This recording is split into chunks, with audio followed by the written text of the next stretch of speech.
All right, bringing things back closer to home now. We're now less than 100 hours away from Donald Trump's return to the White House, and with it a potential 25% tariff on Canadian imports.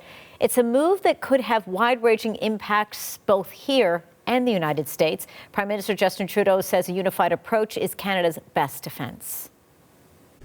If one region or one industry ends up carrying a larger burden of defending Canadians, we will make sure that all Canadians step up to support that region or industry. We're in this together. We are all Canadians together across the country in every different jobs and industry. No one area will be singled out to fight for all of Canada, because all Canadians will be fighting for Canada. And CBC's Marina von Stackelberg is tracking developments for us on this big story. She joins us now from our Ottawa bureau. Marina, great to see you. It's been a long day for you indeed. So, thank you. Talk to us a little bit more, I should say, about what Justin Trudeau was saying, his message, of course, and the potential impact of tariffs. Yeah, so Justin Trudeau continuing to say what he's been saying all week, which is that Canada needs to be united, no matter political stripes or how these tariffs could impact your region specifically. He reiterated today the need for Canada to be united on this. He was at an auto manufacturing facility. Yesterday, he was at a steel plant. These are Canadian industries that export to the United States that could be severely, severely hurt by a 25% tariff going into the United States. And so Justin Trudeau also today held this special meeting with the special counsel. It's a group of 18 people, former NAFTA negotiator, Canada's ambassador to the United States, folks from the industry, agriculture, business experts, and also auto unions and the auto industry. Trump has specifically targeted the auto industry, saying, we don't need Canadian factories. We don't need to build our cars in Canadian factories. We can move it all to Detroit. And for those who don't know, the auto industry is highly interconnected between Canada and the U.S. It's said that, as a car is being built, it might cross the border between those two countries more than half a dozen times. And so one of the people on that group is a head of one of the main unions for auto workers. Have a listen to what she had to say. It would be disastrous on every part, on finished vehicles. It would have an enormous impact on Canadian workers and many of the people that we represent. But it would also have an enormous impact on American workers. They depend on those parts every single day. You can't replace those factories overnight. And that means all of a sudden, factories in the U.S. would have to shut down too. This is not a smart approach. If your job is that you want Americans working, if that is your priority, is to have American jobs, shutting down Canadian factories that you depend on is not going to get you there. Now, the federal government hasn't come out with any specific numbers as to how severely this tariff threat could hurt Canada's economy, but we do know that the Canadian Chamber of Commerce has put out numbers. It's estimating that these tariffs could shrink the Canadian economy by $78 billion, potentially putting this country into a recession by next summer. Incredible. And now, of course, the flip side to it, Ottawa is saying, and we heard from Mélanie Joly, we've heard from the Prime Minister as well, all options open, really. And we're hearing that the government is preparing billions of dollars in retaliatory measures. So what are we looking at here as potential comebacks from Canada? Yeah, and we have kind of been in this position before, not this severely, but when Donald Trump was president the last time, he put tariffs on Canadian-made aluminum and steel that was coming into the United States, and Canada responded with dollar-for-dollar tariffs on American goods coming into Canada and actually managed to get that tariff lifted. And so we know that there's quite a few options on the table that the federal government has been talking about this week. So there's that option of counter tariffs, so putting tariffs on American goods as they come into Canada. There's also the possibility of export tariffs. Of course, lots of our resources the U.S. relies on. And so this idea that Canadian products or resources going into the United States, well, we could put a tariff on that, or we could even cut it off completely or restrict it in some way. That's something that Ontario Premier Doug Ford has talked about, cutting off energy supply to the United States. Now, the premiers, when they met with the Prime Minister earlier this week in Ottawa, they came out saying they were united, like you said there, that every everything was on the table, that they didn't want to take anything off the table. But there is one dissenting opinion. That's Danielle Smith, Alberta's premier, who has said she would not agree to any sort of export tariffs or restriction to the supply of Alberta oil and gas to the United States. But like I said, other premiers, including those from oil and gas producing provinces, have said they are willing to do what they have to do, and that could include, they hope it doesn't, but it could include these sorts of things. Have a listen to Newfoundland and Labrador Premier Andrew Furey weighing in on this earlier today. We can also not lose sight of the issues of national identity and national unity.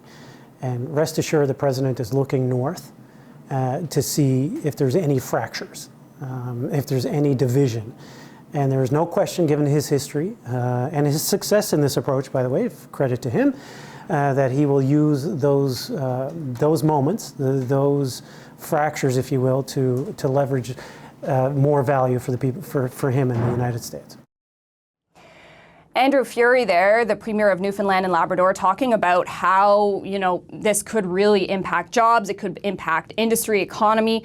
And, there has been discussions, though. We've heard the Prime Minister, also the Foreign Affairs Minister, talk about the idea that some of these countermeasures could bring in revenue for the federal government. If you think about it, a tariff is a tax. And so feasibly, if we do put tariffs on goods, we could be bringing in money here in Canada. And the insinuation has been that that money, or at least a portion of that money, would go to support and help the industries that will be very hurt from this. So with that being said, do we know how ready Canada is? We know, of course, since this was announced, shortly after Donald Trump became president or was elected president, Canada's been having those talks and getting together. So we do know how ready they are? Well, the thing is that they're not going to be very clear in saying exactly what their plan is, and that's intentional, right? They want to see what Donald Trump is going to do first. But senior government sources say that Canada would be ready to come with its first round of counter tariffs as early as Monday, when Donald Trump becomes the president of the U.S. It would, in theory, apply to about $37 billion of American goods coming into Canada. And there's also the potential for additional tariffs, up to $110 billion, depending on what Donald Trump does. Now, there would be about a 15 to 30-day consultation period before these countermeasures would be brought in, but that senior source tells us that Ottawa could slap some counter tariffs on a few items immediately. I want you to have a listen to former Alberta Premier Rachel Notley. She is one of those members of that special group. She was actually the Premier of Alberta the last time that Donald Trump was the president, and she explained sort of how they're looking at these countermeasures. The expectation is that the first round of response, should they have to go to that level, would have a relatively minimal impact on the Canadian economy, but would get the attention of key stakeholders south of the border. It's one part of, I think, as I said, a much larger strategy, but I think that's the idea is that we would start there. But again, it is all a little bit hypothetical at this point. We're gonna wait and see what happens, and then we're gonna respond in a measured way. And in the case of Donald Trump, it is so much a situation of wait and see what happens, because the Canadian government admits they just aren't too sure what he will actually do. Indeed, and of course we know, the government, Canadians, hoping that this isn't going to happen. Foreign Affairs Minister Melanie Joly has been working on this. She's in Washington trying to convince the U.S. not to go through with it. But she's also saying if they do, we are going to be prepared. What more is she saying? Yeah, she spoke to reporters earlier today from Canada's embassy in Washington, saying that she's meeting with key Republican senators as well as people who are going to be part of Donald Trump's administration. And she says she's been trying to explain to them what is at stake here and how much these Trump tariffs would hurt consumers on both sides of the border. In a way, it would hurt both economies. Have a listen to what she had to say. A lot of senators have never heard about this Trump tariff tax. And a lot of them are understanding a bit more what would be their impact on their own constituency. We need to continue to press people on the Hill in Washington and across the U.S., including key governors and state representatives. So despite that, Jolie admits that this could be very much a reality that we will see next week. And she admits, too, that this could run the risk of becoming the biggest trade war between Canada and the U.S. that we've seen in decades. Indeed, as we inch closer to that day, Inauguration Day on Monday. Marina, thank you so much for this. CBC's Marina von Stackelberg for us in Ottawa. Furthering that conversation, let's bring in Lawrence Herman. He's an international trade lawyer at Herman and Associates, also a senior fellow, at C.D. Howe Institute, joining us from Toronto. Herman, thanks a lot for giving us your time. Lawrence, thanks so much for giving us your time today. My pleasure. Talk to me about what the federal government needs to be doing in preparing, of course, for what could come about on Monday, talking about these retaliatory tariffs. And in that respect, and you heard there listening to sort of Rachel Notley and whatnot in terms of what products and industries should be targeted first. Well, we don't know what exact industries or sectors will be targeted by the Canadian countermeasures, but I take great comfort from the fact that Canada is getting its act together, that there is a strategy, and it seems to be a strategy that all players at the political level buy into. There is a problem with the Premier of Alberta, but that's another matter. In terms of the countermeasures, which are tariffs applied to U.S. products entering Canada, there seems to be, in my view, from what I've seen, and I'm not inside the tent, but from what I've seen, a pretty good strategy. These will be targeted and they will be phased in over time. But look, when we stand back and look at this, we are into a trade war with the United States, and not, as one commentator said, a trade war that we haven't had in decades. We haven't had anything like this in our history with the Americans. So Mr. Trump is breaking 150 years of collegial cooperation between neighbors and allies, and it is unfortunate that we've come to this, but Canada, it seems to me, has got its act together, and we know what we have to do. How extensive our countermeasures are will depend on what happens on Monday, but I think from what I've seen and what I've heard, we have to be prepared for the worst, and it will be painful, but we have to deal with it. The way we deal with it is hitting back. On that point that you mentioned there in terms of that relationship here, if Donald Trump does go ahead with those 25% tariffs, what does this mean in terms of CUSMA, our trade agreement with the United States and Mexico? Is that not going against that? Yes, it is. But what we've seen is a president who doesn't believe in rules, who doesn't respect U.S. engagements.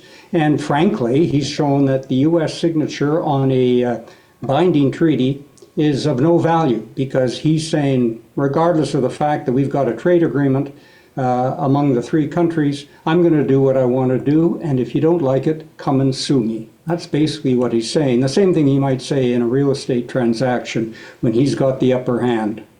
Canadians watching this right now, certainly, of course, quite concerned. What should they be concerned about? How is this going to affect them directly?